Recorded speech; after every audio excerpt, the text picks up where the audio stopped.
Hello and welcome back, I'm Arumba. Thank you for joining me. The mouse is theoretically clean. Let's see what happens. So, the peace deal has been sent. Bam! The Ragusan Conquest of Slavonia is complete. For the small price of 6,675 troop piece, most of which died to attrition. And we killed only 5,500 Hungarians. We've conquered the clays of Thames, Slavonia, Hunyad, Sirmia, Belgrade, and that stuff. And we get war ups and 675 ducats. That's a lot of monies. Bring our troops back home. I do want to briefly discuss forts, because someone asked in chat earlier why I wanted to keep the Smederevo fort over the Belgrade fort. Just to make sure I cover this properly. I used to prefer putting forts in centers of trade, but there was one specific campaign that made me completely reverse my opinion on it.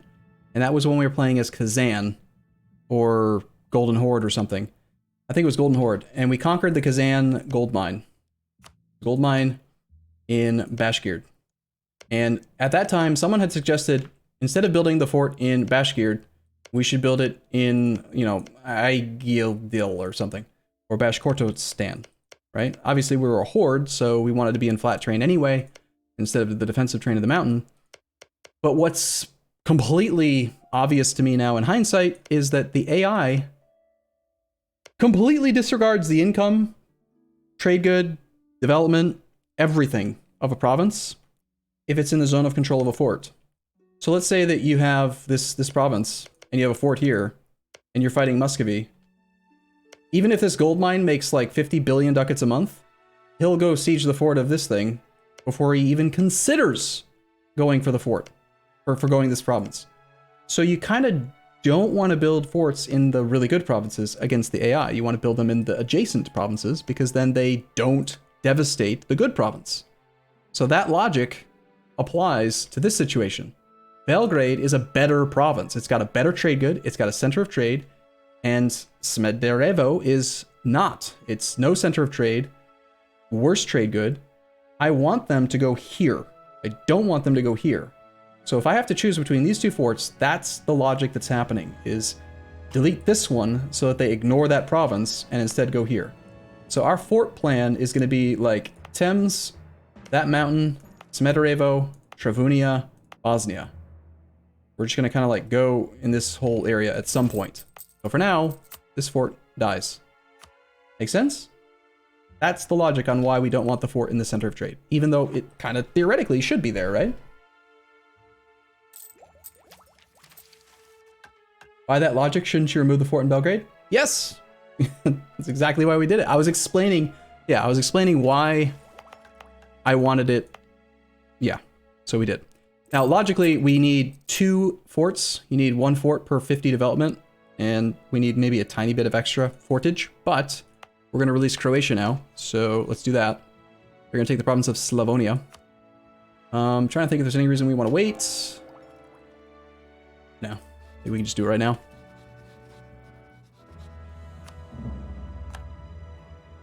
So that's 1 less province, which means that we're good-ish. And then I don't think we release Transylvania yet. Let's wait and see how we're looking as far as keeping our subjects loyal. And if I feel really confident in our strength and relative power and stuff, then we'll release Transylvania as well. But for right now, we just want to bring our troops home. Kind of go from there. Maybe build a fort in your capital also. Okay, so let's talk again still about forts. Why build a fort in your capital? I'm gonna just give you a second.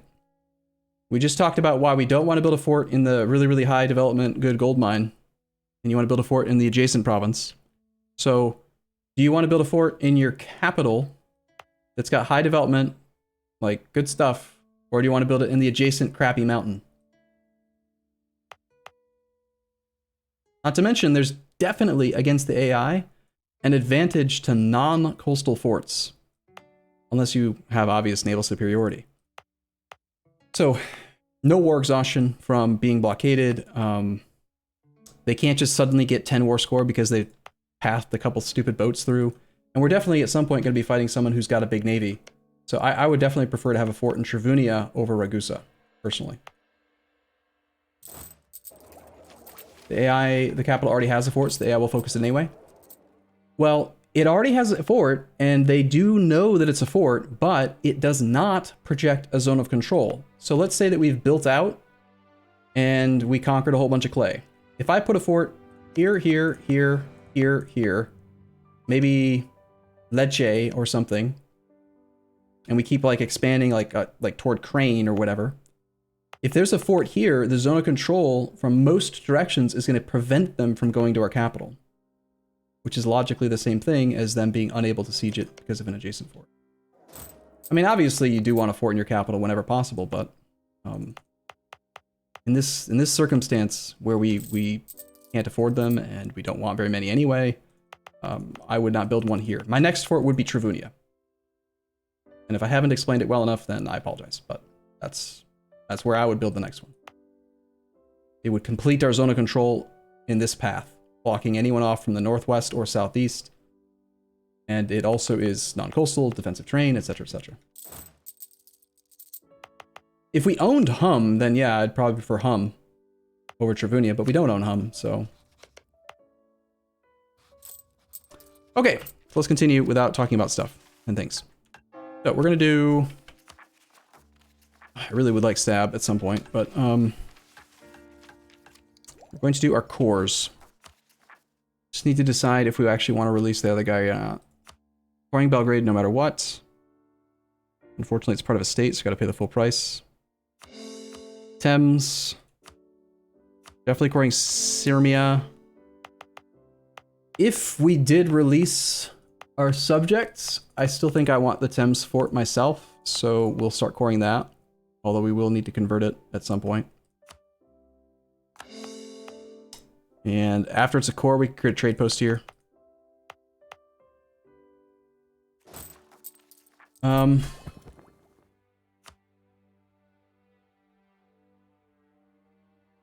Actually, you know what? I just remembered one weird mechanic about merchant republics is that they always get 50% of trade power from subjects, even if they don't demand it. So if we didn't demand the trade from Montenegro, or Croatia, or Transylvania, we might be able to keep 3 subjects in line at half trade efficiency, half trade power. Do you ever get positive income without lowering army maintenance this run? Yeah, power projection is something we got to consider really soon. Like, we should probably attack... I can't attack the princes. Unfortunately, 2 of our rivals right now, Ferrara and Florence, are princes, and the Emperor would probably defend them.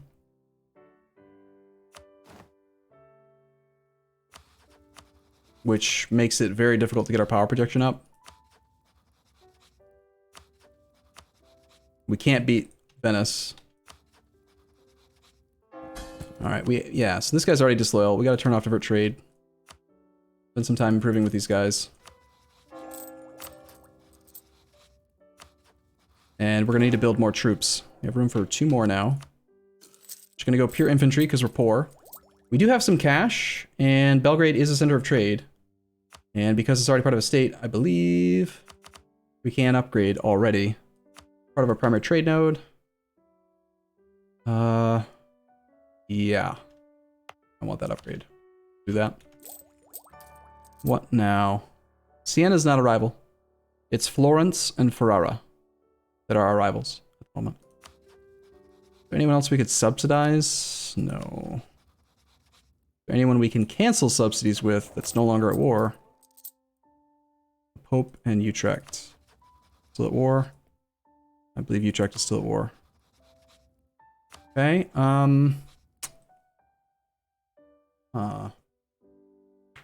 they have some for trade post in Belgrade. Some... Oh, for a marketplace? Yeah, we'll keep some cash. We'll probably just sit on a lot of this money for now. Start improving with this guy. Let's switch to improve relations, since we do have some aggressive expansion.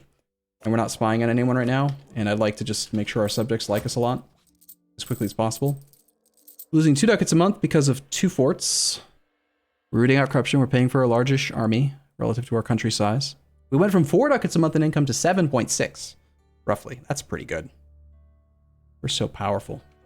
Why are these guys so expensive? I don't like that. They're costly.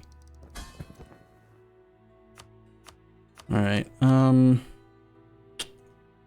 Yeah. Why isn't Venice killing us? Because we're still guaranteed by the Ottomans, because we've tactfully never betrayed that relationship yet. Okay, we lost a valid rival. Perhaps we can create some power projection now. We can rival Hungary, but we have a truce with him now. Might as well. We're obviously going to attack him again.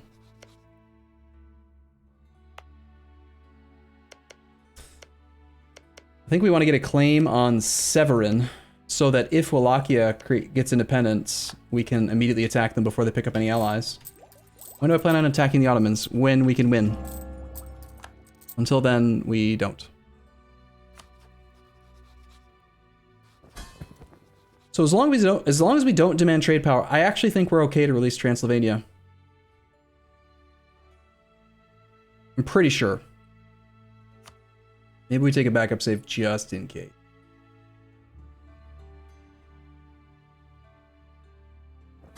Subsidize Poland? True, they are at war with our rival. We just rivaled Hungary, so we can subsidize any independent nation. So Poland, not Moldavia, not Lithuania, because they're subjects. Danzig, I think, is an ally, though. Or is he a subject? He is a subject. He's integrating both of them right now. And Poland, you are all over the place. Hey, but, hey, 0.1 ducats for 1 power projection? That's not bad. Take it. Selling condottieri would make our troops, our subjects, very disloyal right now. But I think we're going to try for this. I think we're going to see what happens if I release Transylvania as well.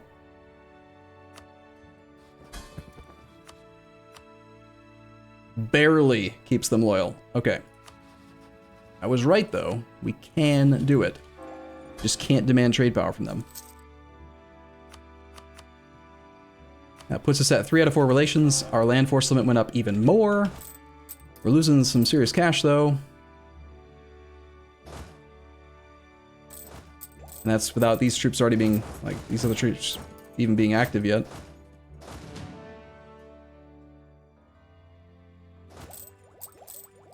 Probably have to get rid of the advisors. We got a lot stronger, but, our income is still really garbage. Why Montenegro is a vassal? Because I wanted to get a claim on Kosovo for cheaper, and I wanted a mountain fort, and I wanted land force limit and stuff. We needed to get to like 12 to 16 force limit as quickly as possible, so we actually had a chance of like winning wars and things.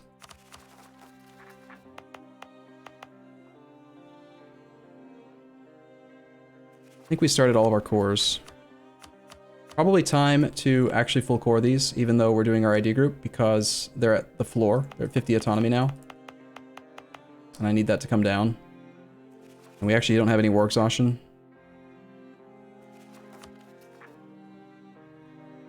On the other hand, if we just finish this idea group, we get a lot of benefits. Advisor cost minus 25, and domestic trade power plus 20, and so many good things. Why aren't the Ottomans attacking Montenegro? They can, but they are led by Padishah Ahmed I, who is a diplomat, who has therefore decided he is no interest in going north. So he has not attacked Montenegro, even though he could.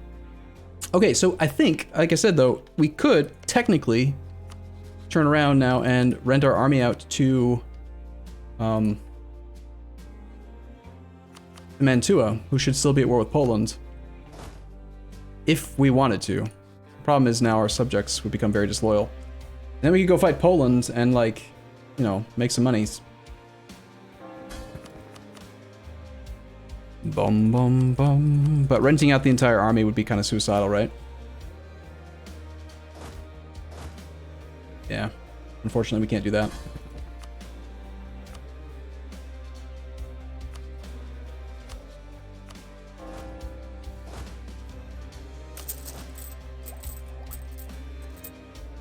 Why do you always go for so many vassals? Because vassals are amazing. Is it not better to own land directly? No, it is not better to own land directly.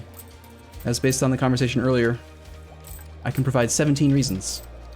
17 good reasons why it's better to have land owned by a vassal than owned yourself.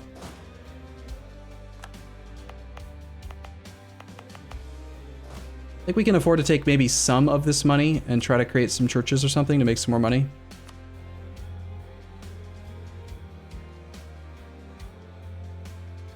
And we do need some more manpower now. Is there one good place for barracks? Capital. Right, we'll build the capital one, but nothing else. I thought it was 21 too. I don't know, maybe my document that I linked is an older copy or something, but I could have sworn we had more than that.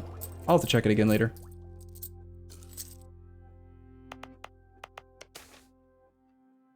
Croatia's opinion of us, our subjects' opinion, goes down, or it doesn't. That sounds good. Let's have it doesn't. Guilds obstruct trade. Okay. It's rude. Why would they do this? Genoa has declared war upon Crimea. Take the next idea. Let's do that. Genoa wants condottieri. I can't afford to give any condottieri out because our subjects are very disloyal. I do not like losing 2 ducats a month. Why are we so damn poor? 8 ducats. God, it's so bad. This trade node is so bad.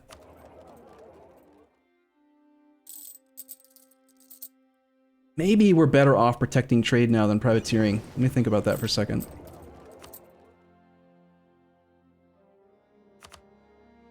Venice has 18 ducats in it.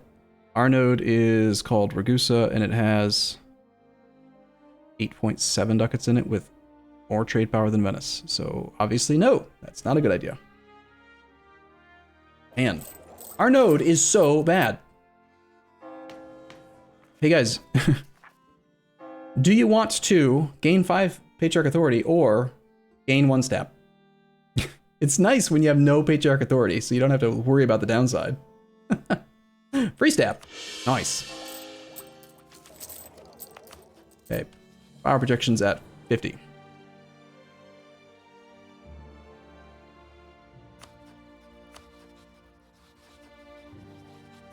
Maybe we can try to find an actual alliance. And actually, we're kind of strongish. I wonder if anyone wants to actually join a trade league or something yet. The Pope!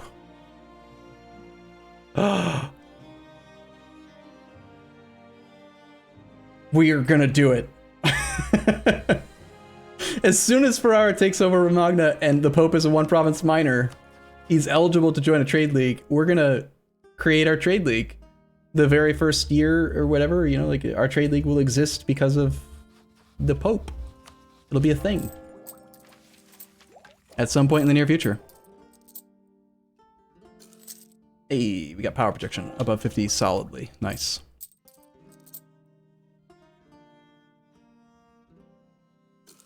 Did he lose his province in France? Yeah. Avignon is owned by Provence. That was part of the peace deal that Florence did. Florence took over these 3 provinces and also returned that to Provence.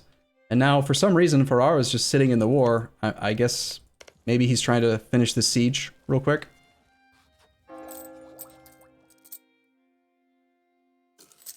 We really can't afford these advisors.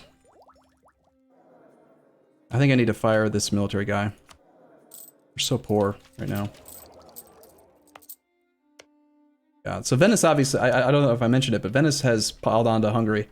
Hungary gonna die.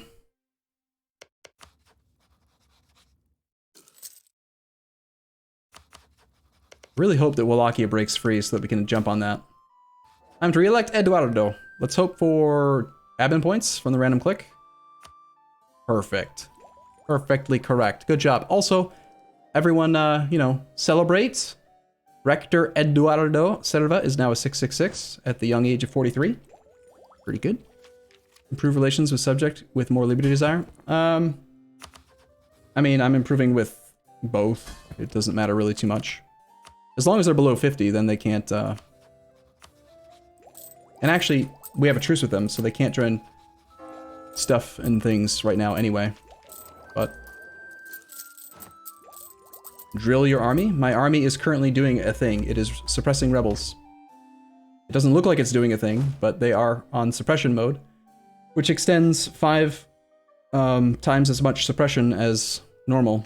They're just reducing unrest while we finish the course. Why are they so disloyal? Because there are 3 of them and only 1 of us, and we're big. Or, I mean, we're not that big. Hey, we get an age bonus. Cool. So Adaptive combat terrain bonus would give us a bonus in grasslands, of which there's very little grasslands nearby. Field de jour law could save us a lot of manpower right now. Just by turning that edict on, I think we can avoid all these rebels. It's probably got to be field de jour law. War reps, or war taxes is not impactful enough, I think. Gotta be field de jour. Serbians are mad in Sirmia. It's not a state yet.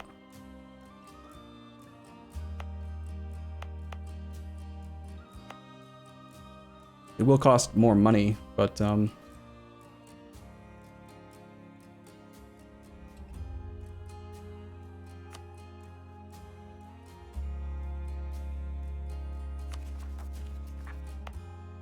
okay.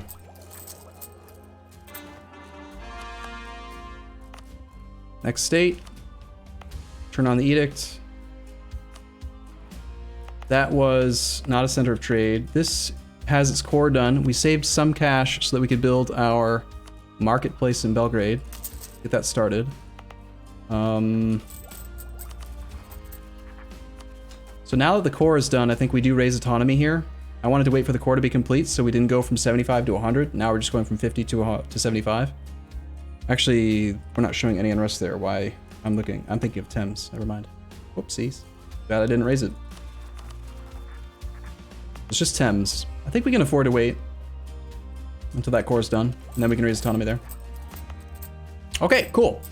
Pretty good, pretty good. Good stuff has happened. I'm gonna take a short break here. I'll be back in the next episode. As always, thank you for watching. I'll see you soon.